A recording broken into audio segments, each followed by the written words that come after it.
Hi there and welcome back to my gaming vault. Today I'm going to be looking at a game for the Commodore 64, the trusty Commodore 64, and that game is Tai Chi Tortoise. Let's take a look at the fact file. Tai Chi Tortoise was released in 1991 in Europe, the UK specifically. It was published by Zeppelin Games and it was developed by David Sowerby and Neil Hislop. The price I paid for this game was just 10 pence because I got it as part of a bundle reasonably recently, I think it was last year. And the current going rate for this game on eBay, well, it's unknown. There's been no recent sales that I can get a price for. The only copy that's currently on there is being listed at £64, which is frankly ridiculous. But that said, it must be a fairly rare game since there's no recent sales of it, so perhaps that 10 pence was an absolute bargain. Let's take a look at the game now and find out if it's worth any kind of money at all.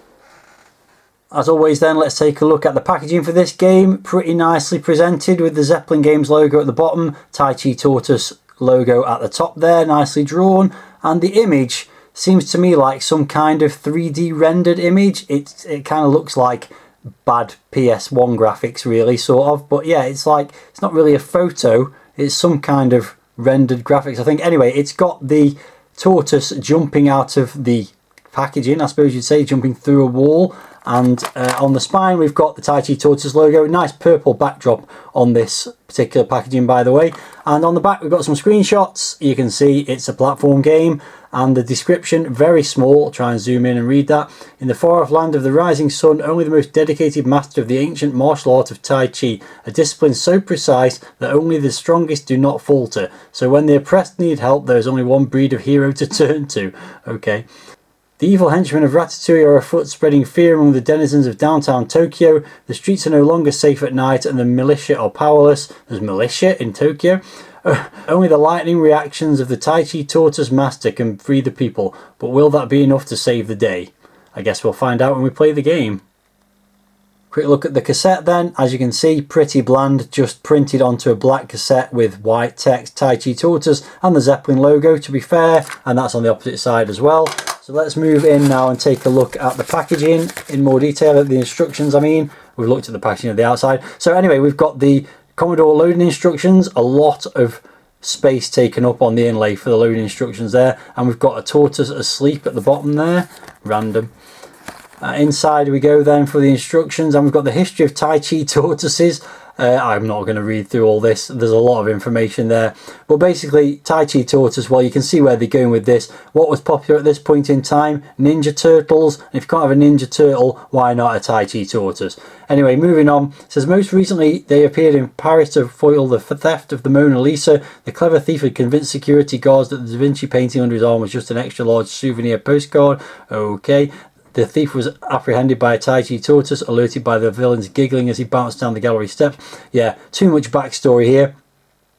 But it says here, how it is the tortoise's role in the defeat of the fiendish criminal Ratatouille that makes for the most exciting story. It involves armed henchmen, large amounts of cheese, but that would give the plot away. Okay, so we're not getting the plot then, okay, after all that. So then it goes on to gameplay, or games play as it says there. Tai Chi Tortoise is controlled by a joystick connected to port 2. The Tai Chi Tortoise has been sent on a mission to track down the evil Vincent Ratatouille in the sewers of the metropolis. So not only have we got Tai Chi Tortoises, but they're also in the sewers. You can see where this is very much influenced from, can't we? So yeah, to achieve success in this mission, he must collect essential tools and objects that allow him to track down Ratatouille in his lair, put an end to his wrongdoings. Up to 3 objects can be collected by the tortoise and held in his shell. Simply walking over the desired object when found and pressing fire while pulling down on the joystick collects it. Doesn't sound that simple to me. The objects are shown on the right hand side of the screen. They're scrolled through when Tai Chi Tortoise wishes to use one of them for a specific task. Various chests are scattered around the sewers. Once opened, these give Tai Chi Tortoise extra bonuses to help in his mission. Best of luck, TCT. The future of cheese is in your hands. Some other controls there. And it also says in the final showdown in Ratatouille's lair, Tai Chi Tortoise fires his weapon by pushing down on the joystick. And also we've got the please note it's illegal to copy or back up this computer tape. And there's also some information here about the air crew, which gives you hints and tips about the game that you're playing currently, and also is a specialist club dedicated to the playing of Zeppelin and other related games, bi-monthly magazines, etc. You can join that. You get a £5 voucher off, an air crew t-shirt, personalised membership certificate.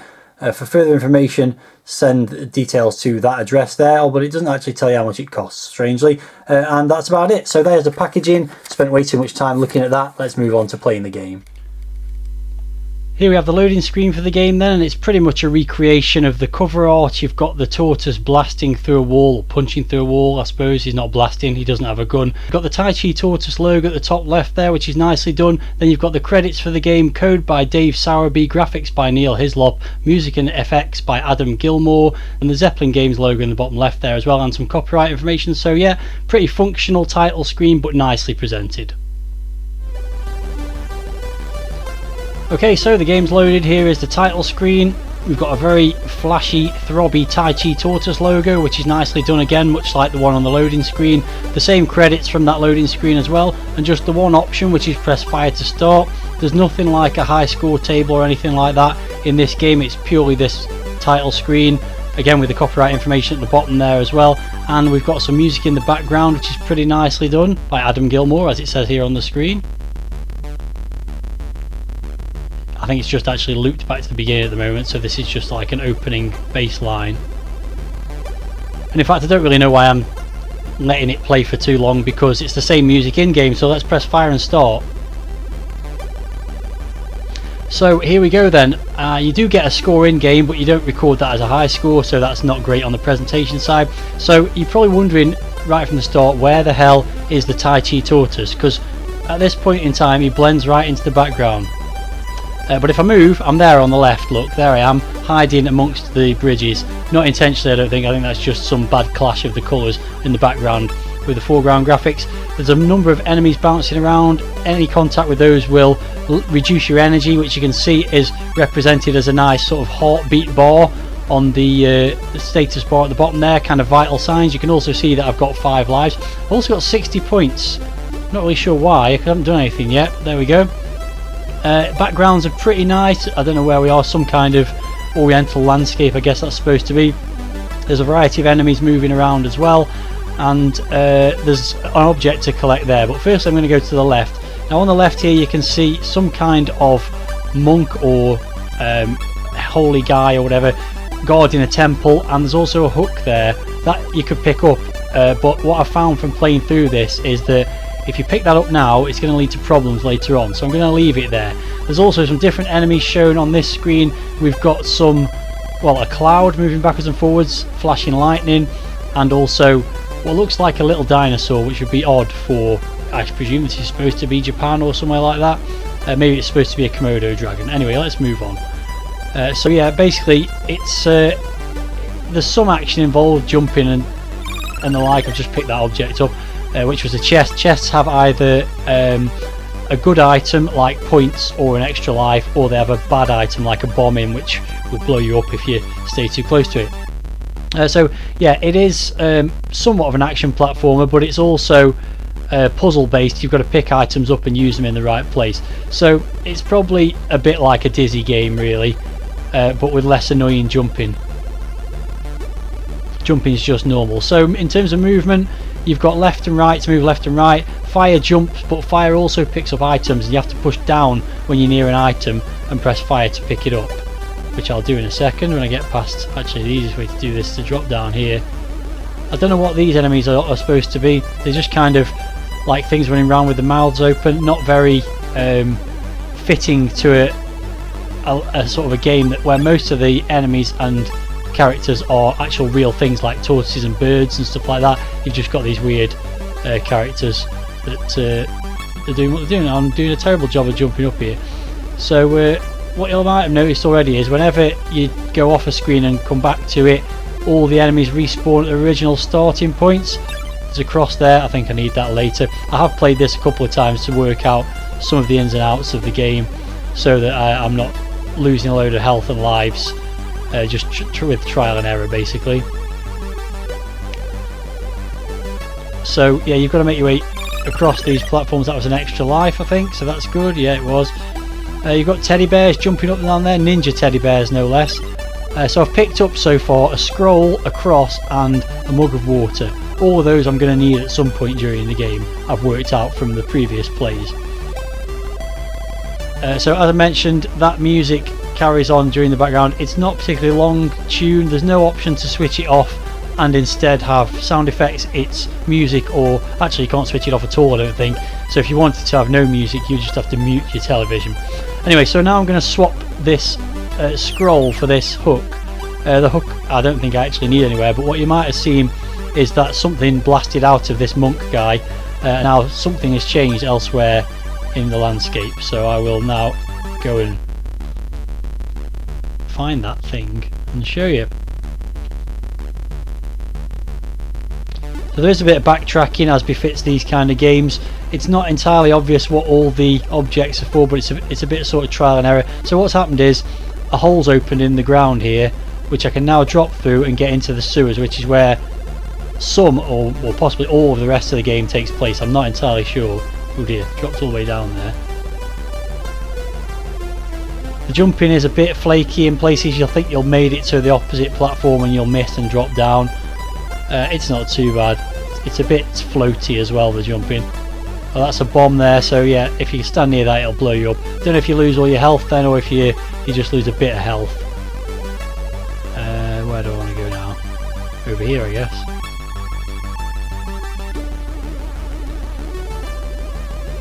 So yeah, there's something else to pick up there, which is well, you'll see in a minute, but I know from previous plays it's a cork. I don't think I need the hook, I'm pretty sure I don't, so I'm going to leave that there.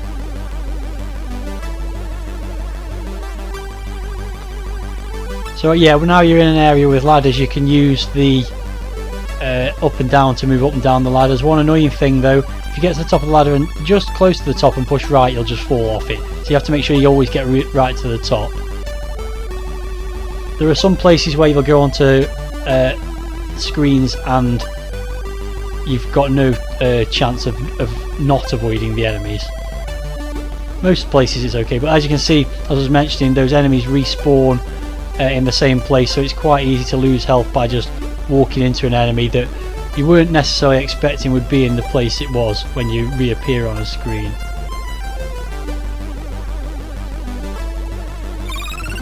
Well, that was all worth a load of effort for the sake of 100 points in a game that's really more about exploration and puzzle solving than point scoring anyway. You can jump on ladders in mid-air, so that's a good touch. Actually, you probably want to go down here and wait for this bird to go past, and then there we go. That's an example of what the problem I was just describing, where if you don't get right to the top of the ladder before you go left, then you'll drop back off it and down to the floor. The 500 meaningless points there. So here comes the first puzzle. We've got these flames with a load of smoke. Clearly not going to be able to get past those, and if I did I'd probably do myself some damage. So what I'm going to do is drop the cup of water there, and sure enough the flames have now gone.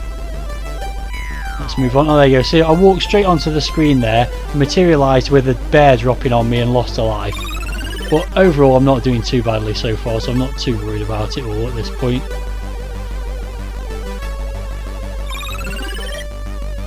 So yeah, I mean it's not too bad a game. The graphics are a bit chunky and not very well defined in some respects, but then some of them are quite nice. Like these funny looking, like almost Mr. Men style baddies here are quite nicely drawn and animated, but your main sprite is ugly as hell and really hard to discern from the background in a lot of places.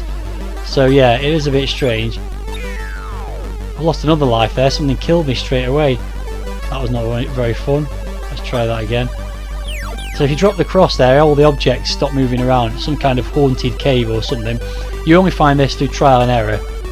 So I'll move on, and what have we got on the next screen? Oh yeah, okay, so again, pretty easy to negotiate past most of the bad guys. Just a bit of timing required. Overall I would say most of the sprites are nicely drawn, except the main one, weirdly, and the backgrounds are okay as well. They're quite repetitive. There's a lot of stony backgrounds, background scenery, walls if you like, and also a lot of green stony platforms as well in this area, but there you go. Okay, so what have I dropped there? The egg timer. It seems like that might be something I need later, so I'll keep hold of that for the time being. Leave the tape there. I really don't know, I can't remember from this point on what I do and don't need, except for the cork, which I picked up reasonably recently. I know what I need that for a little bit later on. So jump my way back to the top here, and again, sometimes the jumping can be a little bit iffy as well. There's another one of those examples where if you rematerialise on a screen you just dropped off, then you'll end up landing on an enemy that's respawned in its original spot. Oops, that's not very good, but I got over there. So yeah, the moving platforms are quite tricky to get onto in certain places. Don't think anything happens on that stage. There's some kind of object on the far side there. I can't remember what this is. Oh, I've missed it, but never mind. Let's just go down to the bottom here. Collect this thing. That's a respawn of your health, or a restore of your health. So I recently picked up some goggles. They're in the middle on the bar on the right hand side. You can collect 3 items, by the way. I haven't mentioned that, but you've probably already worked it out. You can pick up 3 items at once, and you interchange them by picking up a different item.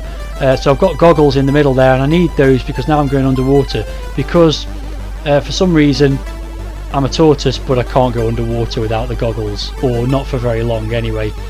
These sharks, they're quite nicely drawn and animated, but on the flip side the jellyfish are a bit crap looking. So yeah, I mean, I think a tortoise could probably not breathe underwater but survive underwater. Obviously it's not a turtle, so it couldn't necessarily survive as long, but I don't know. So yeah, I'm now in this underwater section, avoiding jellyfish and sharks, with the same music playing over and over in the background. It's not a bad tune, but it's a little bit boring to hear it over and over again. You can see above me a whale there. That's where I'm heading next when I finally get onto the platform. And oh, well, I don't know what happened there. I guess I must have touched the whale's water there, which has killed me off and I've lost another life. But this is where I need the cork, because if I swap for the cork, it plugs up the hole in the whale, the water stops flowing, I can get past, and I've picked up a fish. Yeah, so it's quite easy to lose lives at certain points, and I will be getting to a point quite soon where that's very much the case.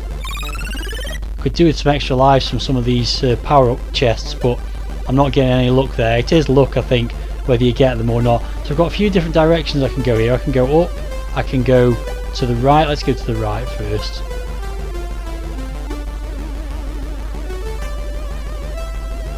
Okay, there's a chest to pick up there. Oh no, I think dropping in the water here will kill me. There's definitely some places where dropping in the water kills you. Another 100 points. Okay, there's a guy here saying no, you can't go past.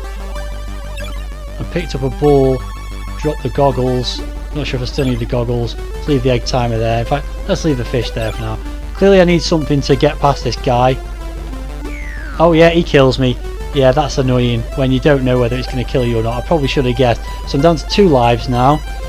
And I need something to get past that guy, and it's clearly not what I've got at the moment. So let's move on. Can't get up there. Let's see what's down the bottom here. Oh, extra life. That's just what I needed at this point, because I've lost a couple of them unexpectedly. Oh, I'm on a conveyor belt now. That's something new to deal with. What's going on here then? Let's just go over to the left. Yeah, so anywhere here, if you drop in the water you die, so you've got to be a little bit more careful than in the earlier water. Suddenly, now when you drop in water you die, whereas before when you dropped in water with the goggles you didn't die. So yeah, whatever. Typical game logic there, or logic of not the best games, shall we say. What have we got down here? Something down here.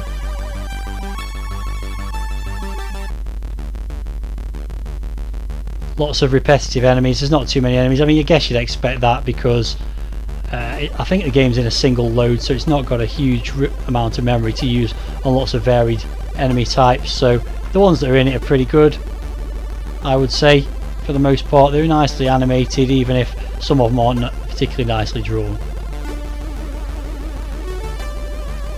Definitely do not want to drop down there.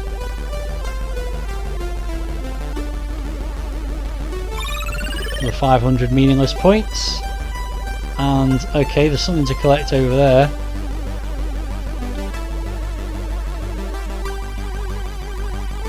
A couple of these bouncing shurikens to avoid. They're actually fairly easy to avoid.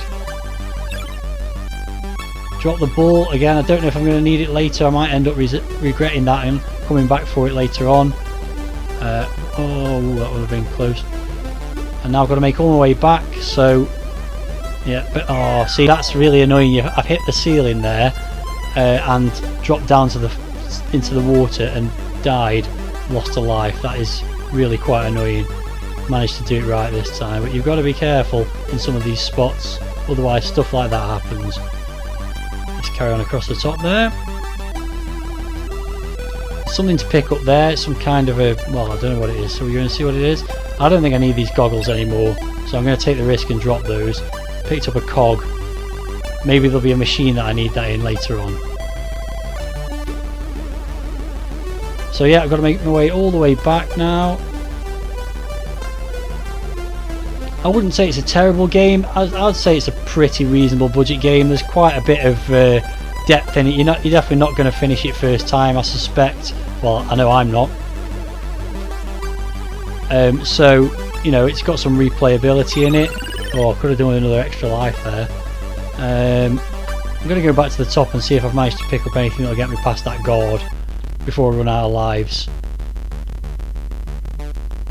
There is a bit I didn't explore down there, but I've had some problems down in that section before, so I'm going to leave it for now. Actually, let's have a look what's up this ladder up here first.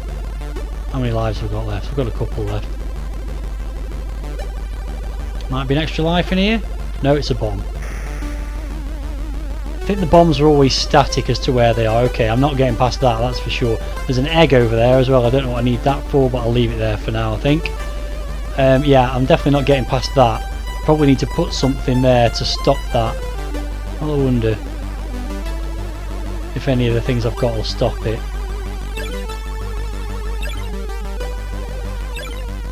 Seemingly not. So let's leave the egg there for now. Ooh.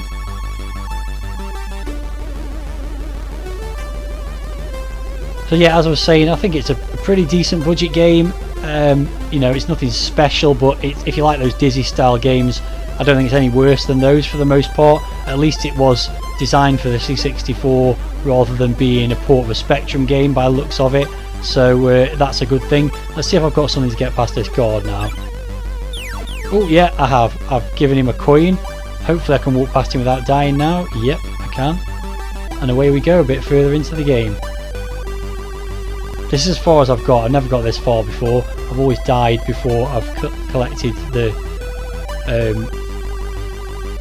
thing I needed, or got back to the guard, I should say. Firework could be needed for something. I'm going to leave the fish. I feel like that might be a red herring if you get my drift, get based on the colour of it. So let's assume I don't need that. Very close to running out of another life. Oh no, how do I get back there? Oh, that looks dodgy. How could I possibly get back to this point? Maybe I'm not supposed to. Okay, well, I'm on my last life, so we're going to find out soon enough if there's any more progress to be made in the game. I'm not going to be making a lot more progress is what I really mean. So let's see if that firework helps with this dragon. I don't know how I could have got back to that without losing a life though, because there seems to be no way to get up onto that platform. Anyway, maybe the firework does it. Oh, it does something. Oh, it has. It's killed the dragon. I guess Chinese fireworks, dragons, they love all that stuff. I'm assuming it's not going to kill me. Nope. Okay, and I can now get to another section. I don't know what that is, but there's something there. A little bit of tricky jumping there. Bazooka. Well, that surely is going to prove useful at some point. Do I think a cog, an egg timer, or an egg are likely to be the most useful items? Probably based on how many lives I've got left. It doesn't really matter that much. But I'm going to leave the egg. So that must mean I need to go down the screen now to the place that I didn't go the first time. And with only having one life left, I'm not too happy about that turn of events because this bit is hard, as you'll see when I get to it, if I don't lose all my energy before that point.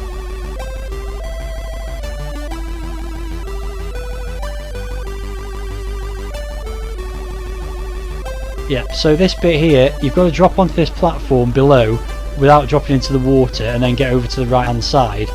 And usually what I'll do is drop into the water and die, so I'm expecting this could be the end of the game. And I'm certainly not going to be playing through it again. So let's see how I get on. Oh, I've managed to get to that point. Oh, and I've got an extra life. That is a handy bonus. Now we'll try and do the same thing again. I think the easiest way to do it is from above here, rather than trying to jump on it from the side there. So let's give this another go. Yeah, okay. So far so good. But then you get the same again, but now you've got a platform where you've got to get off it halfway across, go up the ladders and down again, and then get on it again at the other side. So even more tricky than the first time. Oh, I've got that far. There's like a plunger pushing down there as well. So you've got to time this just right, and obviously only when it's coming back the other way. Oh, and there we go, dropped in the water. That's what I was expecting to happen. It is really hard, this bit.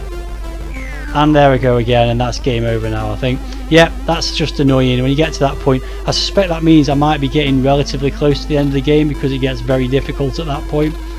So there you go, that's Tai Chi Tortoise. I almost said Turbo the Tortoise then, because this came out roughly the same time. Turbo the Tortoise, a much better game, but Tai Chi Tortoise, not too bad if you like those kind of sort of collect the items platform puzzle games. Then it seems okay. It's nothing too spectacular, but a reasonable enough budget game. Will I keep it? I don't know. I probably don't need to, because I'll probably never play it again, and I'm not sure I'm that bothered about completing it, but maybe I'll keep it for the time being. Maybe I'll give it another go 10 years from now when I've retired or something like that. Who knows, as if I'm retiring in 10 years. Anyway, that's enough waffle. If you've got any thoughts about Tai Chi Tortoise, if you've played it before or you'd like to based on what you've seen in this review, then let me know in the video comments. That brings another review to an end then. Not quite sure that's worth the £64. Some fool was asking for it on eBay, but it wasn't a bad game. Let's pick another one out now for next time around. And there's only about 5 left in here in the current batch. So let's see what comes out. Oh, 2, so I'll pick this one. And that is a Commodore 64 game. Another one. 2 in a row there. The next game is going to be The Equalizer. I'll be reviewing that in the near future. Thanks very much for watching this video, and until next time, see ya.